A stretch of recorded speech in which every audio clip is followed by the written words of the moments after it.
අද අපි කතා කරන්න යන්නේ හරිම බලගතු කතාවක් ගැන. මේක උර්දු සාහිත්‍යයෙන් එන එකක්.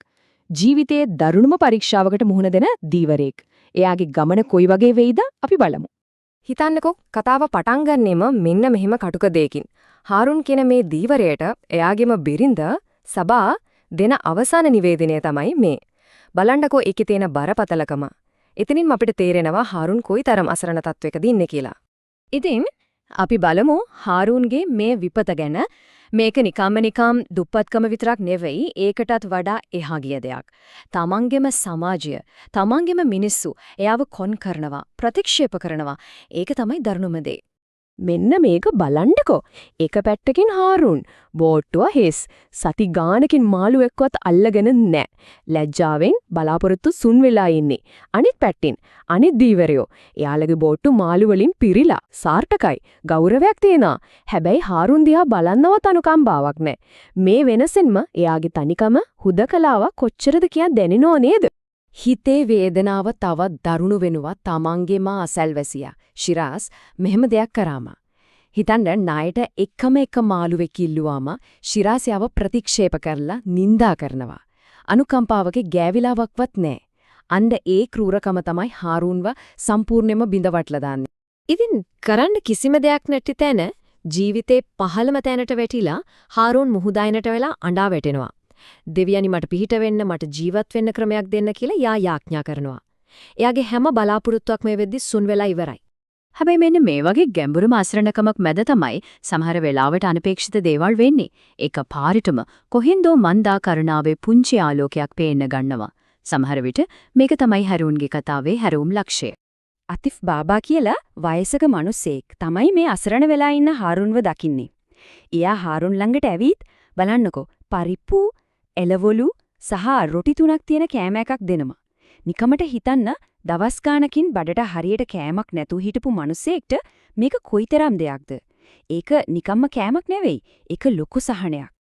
ඉතින් හාරුන් මේ කෑම එක අරන් සතුටින් ගෙදර දුවනවා දෙන්නටම කන්න පුළුවන් කියලා හිතාගෙන. ඒත් ගෙදරදී වෙන්නේ වෙලම දෙයක්.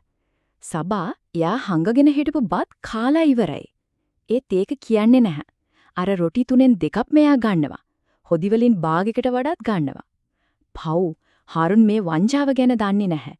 එයා හිතන්නේ එයාගේ බිරිඳත් බඩගින්නේ ඉඳලා දැන් කනවා කියලා සතුටු වෙනවා. හොඳයි. දැන් තමයි කතාවේ වැදගත්ම තීරණාත්මකම තැනට අපි එන්නේ.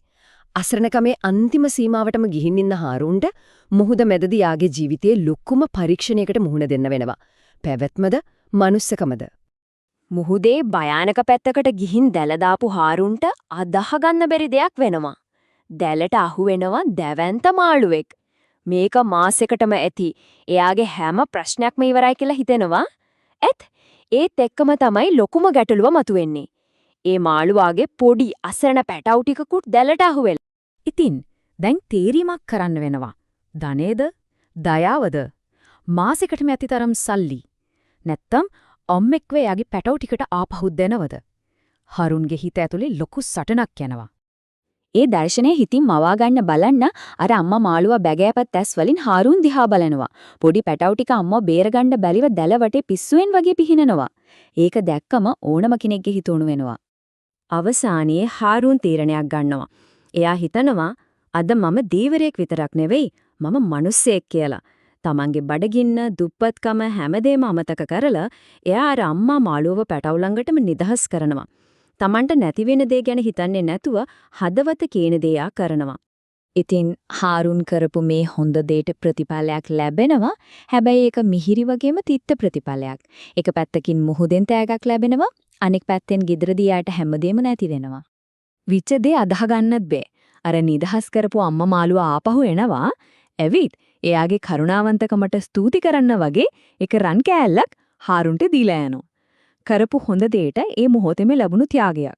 මේ රන් කෑල්ලත් අරගෙන හාරුන් දුවනවා ගෙදර. හිතේ තියෙන ලොකු සතුටක් සහනයක් දැන් හැම දෙම හරි කියලා.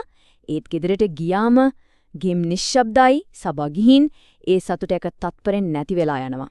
එයා සබාගේ ගෙදරට කෝල් කරාම එයාගේ තාත්තා කියනවා සබා මෙහි ඉන්නේ. එයාට ඔයත් එක්ක ජීවත් වෙන්න ඕනේ නෑ. මූණවත් බලන්න ඕනේ නෑ කියලා. අන්න එතකොට තමයි තහවුරු වෙන්නේ. Taman අසරණම වෙලා හිටපු වෙලාවේ සබා එයාව දාලා ගිහින් කියලා. ඉතින් මේ කතාවෙන් හාරූන්ගේ මේ අත්දැකීමෙන් අපිට ඉගෙන ගන්න පුළුවන් සැබෑ පාඩම මොකක්ද? නියම සම්බන්ධතාවයක් කියන්නේ මොකක්ද කියලා මේකෙන් අපිට පෙන්වනවා. සැබෑ සම්බන්ධතාවයක් කියන්නේ මොකද්ද? ඒ කියන්නේ අපි හොඳ කාලෙදි විතරක් ළඟින් ඉන්න අය නෙවෙයි. අමාරුම කාලෙදි අපි වැටිලා ඉද්දි අපිත් එක්ක හිට ගන්න අය. විපාක විතරක් නෙවෙයි අරගලයක් බෙදා ගන්න අය. හරුන් මේක හොඳටම ඉගෙන ගත්තා. ඉතින් මේ කතාවෙන් අපිට ගන්න පුළුවන් පාඩම් කීපයක් තියෙනවා. එකක් තමයි අමාරු කාලෙකදී තමයි ඇත්තදම අපේ ළඟින් ඉන්නේ කවුද කියලා තේරෙන්නේ. අනික සැබෑ ධනිය කියන්නේ රත්තරන් නෙවෙයි, ඒක පක්ෂපාතීකම, අනුකම්පාව. ඒ වගේම එකම එක දයාබර ක්‍රියාවකින් ලොකු ප්‍රතිඵල ලැබෙන්න පුළුවන්. වැදගත්ම දේ අපේ අතේ කිසිම දෙයක් නැති වෙලාවට අපි ගන්න තීරණ වලින් තමයි අපේ අත චරිතය මනින්නේ. ඉතින් මේ කතාව අවසානයේ අපි හැමෝගෙම අහන්න ඕන ප්‍රශ්නයක් තියෙනවා. ධනයේ සැබෑමින්ම ඇත්තගම මොකක්ද? ඒක සල්ලිද? රත්තරන්ද? නැත්නම් ඊට වඩා ගැඹුරු දෙයක්ද? මේ ගැන ටිකක් හිතන්න.